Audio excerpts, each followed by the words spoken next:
name's Heidi Mastrud. I'm the Director of Alumni Relations, and it is a thrill to be able to moderate this panel. So we're going to start by having each of the panelists introduce themselves. So would you tell everybody your name, your degree that you got from the School of Public Health or are seeking right now, and the program that you were a part of or are a part of right now.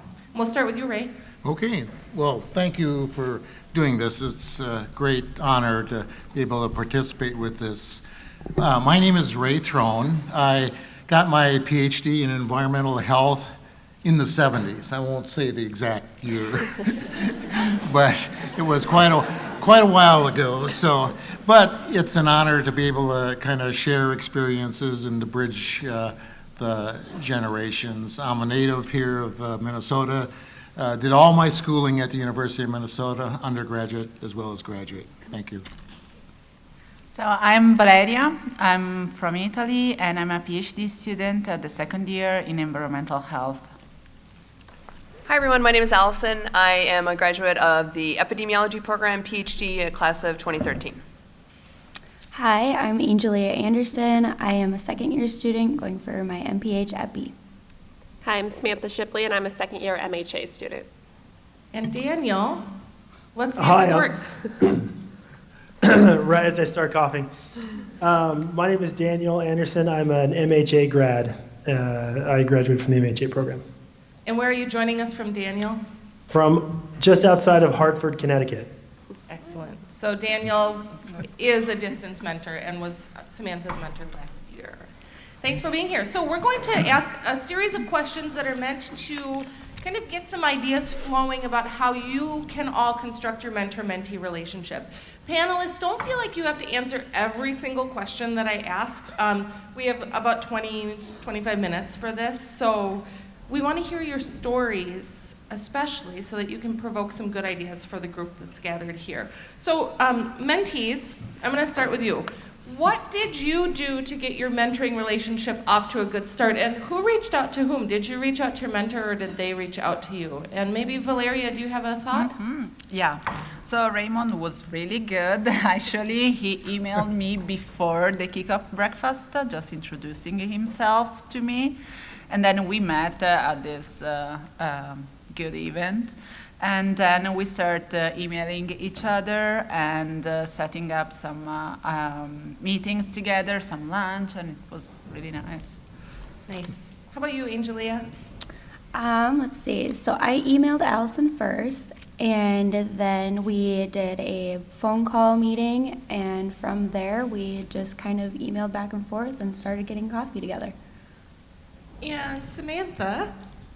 So I emailed Daniel, but then he was quick to set up a calendar invite so that we could talk to each other, and that's kind of what we set up going forward, is just these calendar invites to talk via phone and anything else that we needed to cover. And Samantha, when we were talking before the panel started, you were telling me about how you were a little bit hesitant to warm up to Daniel. Can you talk about...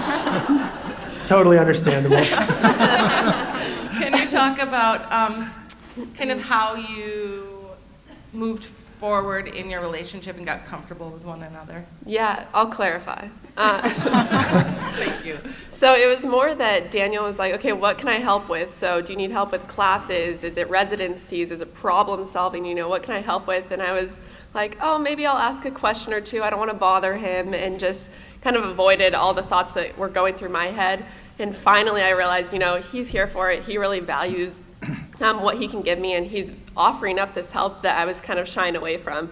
And so eventually I kind of broke that down, and now I just call him when I'm stressed and anything that I need, going through fellowships, on sites, and I'm just like, oh, Daniel, how can you help? I have case questions, what should I expect? And so just going forward, I would just, I was talking to my table and I said, one thing that I would recommend is anything that your mentor offers in terms of advice or help, take it. They're really great, and it's a valuable program. Wonderful. So mentors, I'm going to turn it over to you, and I'm curious.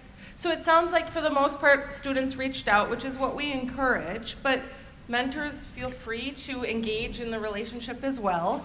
But mentors, did you set any kind of expectations with your mentees, like right at the beginning of the program? And if so, can you describe what those were like? And that I'll just open up, because I'm not sure if any of you did that. Expectation setting. Yeah, I can start with that. So, and Angela, you can correct me, but I think I kind of had two expectations. So, I really started out by saying, this program is for you to get out of it what you need. So my preference was that we met on a regular basis, at least once a month, because I felt like that was the way we had a time set, we knew that we were both going to be there at that time and place, and that it made sure that we were able to keep forward momentum on the relationship. But second of all, I tried to be very clear about saying, I want you to get out of this what is valuable for your career, because your career path may not be the same as mine. And so how do I make sure that I'm not talking about only my experiences, but I'm thinking about also what experiences I can create or envision to kind of help you get to where you need to go. So that was my expectation. That's great. So, Angelia, can you tell us kind of what that sparked for you in terms of knowing what you needed or wanted from Allison's mentorship? I'd say at the beginning it was definitely a little bit intimidating. Allison's got a very strong personality, but it rubbed off on me throughout the year. Like, it really got me motivated into the program and everything that I could accomplish with the program and with my mentor relationship. And I ended up learning so many things. I had an internship at Children's with Allison this summer working on my field experience, which is now something different. And so into this year, I'm going to be working on my culminating experience with her as well. So our relationships just blossomed into this fabulous thing, I guess. Great. Great. Do other mentors have thoughts about expectations that you set right at the beginning with your mentees? Ray? Well, I might mention that at the onset, here you have two individuals who do not know one another, total strangers. So really, I think the first expectation is to get to know one another, to get comfortable with one another. And it may just involve casual conversation because you want to feel comfortable talking with one another about the issues. And I think after you've done that initial meeting with one another, you can begin to talk about, well, how can I help? What can I do? What should be done? And I think one thing you have to keep in mind with the mentor program, at least for me, is that it's not fully structured, and you make it what you want it to be. And that is really important. It's not like you're in a classroom that you have to do this, this, and this. You decide what it is that is needed. Thank you. Right on. Just before I move on to the next question, I'm curious, how many of the students in the room are matched with a distance mentor? Oh, quite a few. So I asked Samantha, and I hope, Daniel, I can put you on the spot. Could you give us some ideas about how you've connected or ideas that you've had to continue connecting even at a distance from one another and the value of those activities?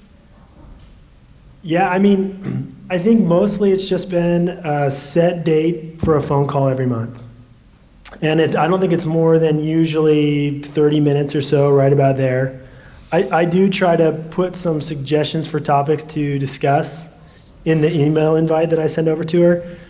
Sometimes we stick to those topics, sometimes we don't, but it's just it formalizes the call, and I don't know, yeah, it just gives you a framework to base things off of, and then you can just kind of move from there. And we connected over the summer during residency. We made sure to at least check in once during that time as well, and then during the school year, it's been every month.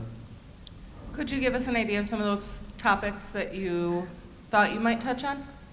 Oh, just some stuff that at first I thought, would be helpful about coursework, getting ready for the residency search after first year, kind of developing materials for fellowships. We would spend a lot of time talking about kind of what Samantha's interests were or are, and then I would kind of think about my network and people that I could connect her with, and we'd talk through maybe, okay, here's some friends I have that are kind of interested in similar things. Which of those would you be interested in talking to? And she'd say, oh, that person sounds like it'd be a good contact. So then I'd go write that email right then and connect them, right there on the call. That's great. Something to add, Samantha? Yeah, well, just going off of that, it was great, especially just expanding my network. So usually when you can meet your person or your mentor in person, you can talk to them, they'll kind of set you up with people, maybe you're meeting with those people in person. But because I have an interest in going back to the West Coast, and Daniel has people in his cohort who work there, it was easy to tell him, these are the organizations I'm applying to. And from there, like he said, he would send out an email introducing me right then and there, or soon after the phone call, and that was just great for me because these are people that I talk to about applying to their organization's fellowship or something, and they're people who sat down on the phone and talked to me for 30 minutes to an hour, and so it's just interesting to see how your mentor can just open those doors for you. Fantastic. Allison, you've been a distance mentor. You're local now, but can you tell us from a mentor's perspective how you made those relationships successful? Yeah, I think having like other panelists have mentioned, having a set time every month was very helpful. And then what I did when I lived in DC was I tried to connect my mentees with people here in person, like you were saying. So they couldn't meet with me in person, but I would say, can you go meet with this other person locally? And then just really trying to help with the things I could help with from a distance, looking at their resume, looking at their LinkedIn profile, talking through brainstorming different jobs, reading their, if they had a culminating experience paper, I was willing to edit that and look at that. So just trying to offer all those things that I could do at a distance. It's fantastic. Would you, anybody on the panel, can you tell us about anything that didn't go smoothly and maybe what you might do differently if you entered the relationship again? No, it's Sunshine not. and It was a rainbows. perfect experience. Daniel, did you have something? Oh, no, I was just making a dumb joke. Okay, perfect. All right, well, hope it goes smoothly, because we have no advice to offer. I'm just kidding. If I can just make a quick comment Yeah, about that, because I please. have had challenges in the past, obviously not with Yeah. Angelia, but I think that, it can go both ways. There can be delays in communication. You may reach out to your mentor, they may reach out to you, you may not get back to them. If you are the mentee, I would say just try and be persistent and patient, but putting forward, I tend to like in my communications if someone says, hey, I was looking to meet with you next week, I could do Tuesday, Thursday afternoon, would those work for you? Instead of can we meet, and then it's up to me to figure out my work schedule and trying to juggle their class schedule. So I would just say if you can be persistent in the communication, and if they don't get back to you, I don't think that's because it's not important to them, but maybe it got lost in the shuffle, and so just being persistent as the mentee I think is helpful. That's great advice. Could you guys tell us what you most enjoyed about working with your mentor or mentee last year? Ray? Yes, thank you. I think working with Valeria here has been very inspiring to me, just seeing what she's doing. She's working in a PhD program in environmental toxicology in the environmental health program, and very interested in the issues of how things in the environment can affect health, and particularly environmental carcinogens, and how that may be causative in terms of cancer formation. It's a big issue. It has been for many years, and working and meeting up with Valeria, attending her poster sessions, seeing her win a travel grant to Switzerland, all of these things that we consult each other on has been inspiring. I think the big thing for me is, it really gives me faith in the future to see individuals like Valeria and others doing this with the passion that they have. I mean, we're kind of living in troubled times. I think everybody would agree a little bit. And to see people that have the passion, the persistence, and the commitment to making things better in public health is just very inspiring. Thank you. That's lovely. Thanks. Thank you. You're welcome. So for me, I guess the most important part was the humanity. I mean, I'm from another country, and having someone that lives here and someone that can help me with a different system is really important. And he is also an inspiration for me because he's a professor, so he is what I would like to be in future. And yeah, so he's giving me a lot of advices and help with everything that I did last year and hopefully this year. Wonderful, thanks. Other thoughts, what you most enjoyed, Alice? Yeah, I think it's so great to be connected to the school and to be connected to the current present reality of the students and what's going on. And honestly, too, to see real-time someone developing and growing their skill set.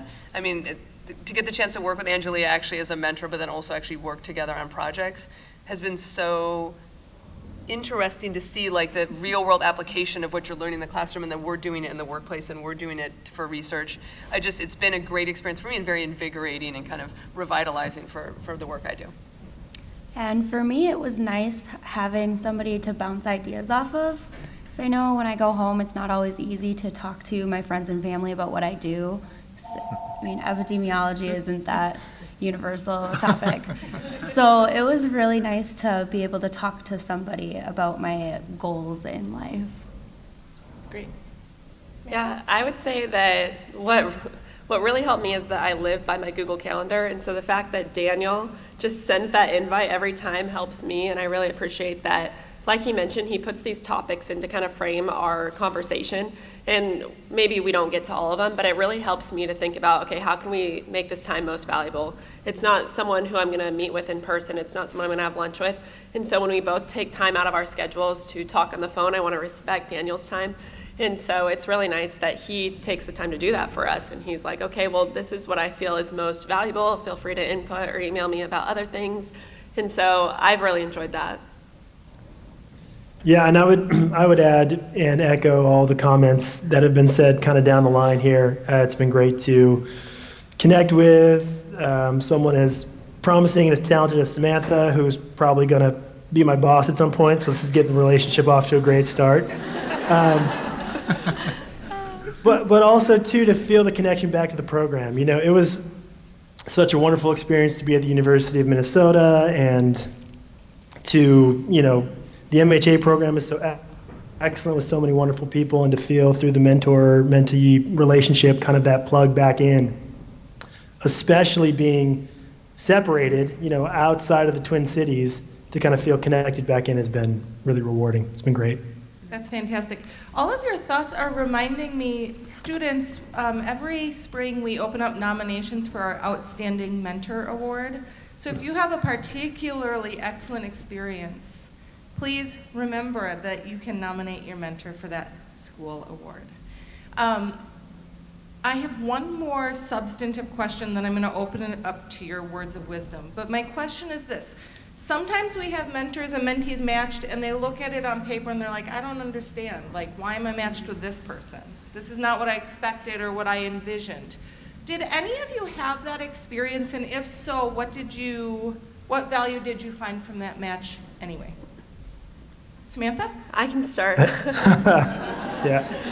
So he actually opened up, his first email to me was saying like something along the lines of, maybe you were hoping for someone who could score you a residency or a fellowship, and I'm not that person. And it's funny because talking to people in the MHA program, yes, you're going through residency searches, and maybe you envision your ideal kind of mentor. And I did this of someone who's working within hospital operations, interested in quality or something along those lines, and thinking about, wow, that'd be great if I could have that person as a mentor and just figure out what they did, do the same thing. But Daniel has been outstanding because he's given me a different perspective on it, something that I wouldn't have thought about without going through this program, and it's that a mentor doesn't have to be someone who's that exact job that you want or is working in the exact even industry that you want. He's within healthcare, but he's with Aetna, and he has experience in hospital operations, so he's able to provide me this perspective of, this is your path, but let's step back and look at other opportunities that you can take.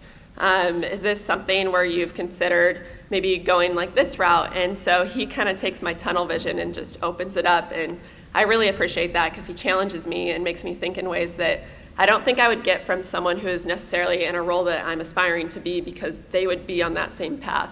Whereas he can kind of open up the conversation and open up my mind to different opportunities. Fantastic.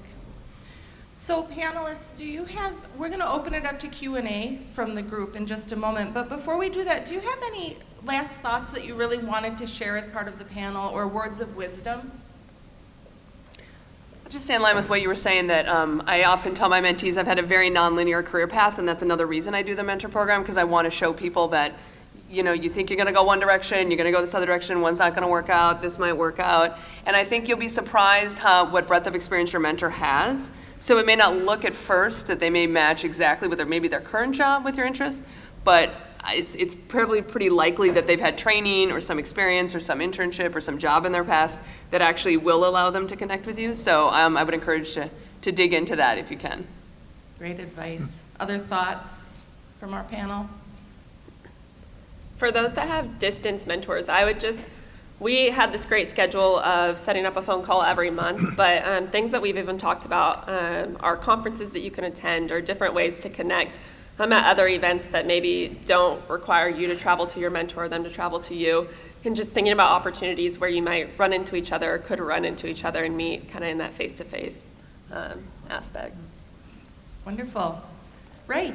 Yeah, one of the things that came to my mind was that as mentors, we all have varied and different resources. And a couple of years ago, I discovered met up with some other mentors who had similar interests, and we ended up doing some joint activities and visiting a county health department and the like. So perhaps as a word of wisdom, maybe there's a page or so where all the mentors can share resources, ideas, things to do, and so on. It might be helpful, because for all of you that are mentors out there, you know, I don't have a clue exactly what you're doing, but if there's some place where that can be shared, it might spark, you know, an idea in my mind as well. That's a really great idea. Valeria is nodding. Yeah, you agree. Good. So we're going to open it up to questions from the group, both to the panelists, as well as if you have questions more generally about the program, what to expect, things like that. So Sarah, who is our mentor program coordinator, will join us up on stage. And Ken and Lindsay, thanks for running mics. Any questions? Please use the mic to ask your questions. Just, even if you think you're loud enough, please use the mic.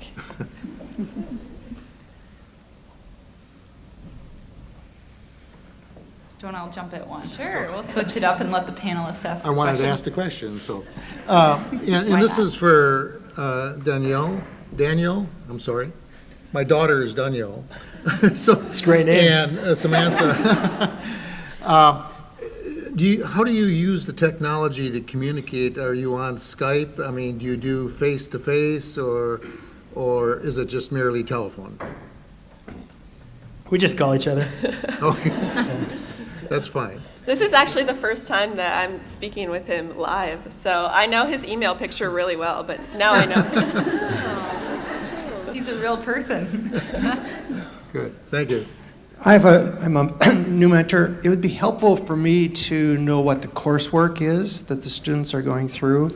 As you can see, I've been around a while, so the courses have probably changed since '74, assuming that, but it would be, and never assume, we know that. So if you can make sure that the mentors at least know what coursework the students are taking, both this semester and next, would help put a context to perhaps some of what we could help them with. Is this for MHA specifically? Absolutely. Yeah, so the MHA students maybe could answer that better, but there is a fairly set curriculum in both semesters that we can share. For our MPH or PhD mentors, it's much more open, depending on program and student interest. But yeah, I think that's doable, so good suggestion. And a great topic for conversation during one of the first meetings. Right on. Hi, I'm Nafisa, and this is actually a question for Sam, who's in my cohort. I was really curious when you talked about the topics that you and Daniel went over, if you could share what some of those were, because I really like that idea. Thank you. Yeah, so especially for the MHA program, like we were just mentioning, it's set curriculum and it does change, professors change, and so that's one thing that Daniel and I talked about.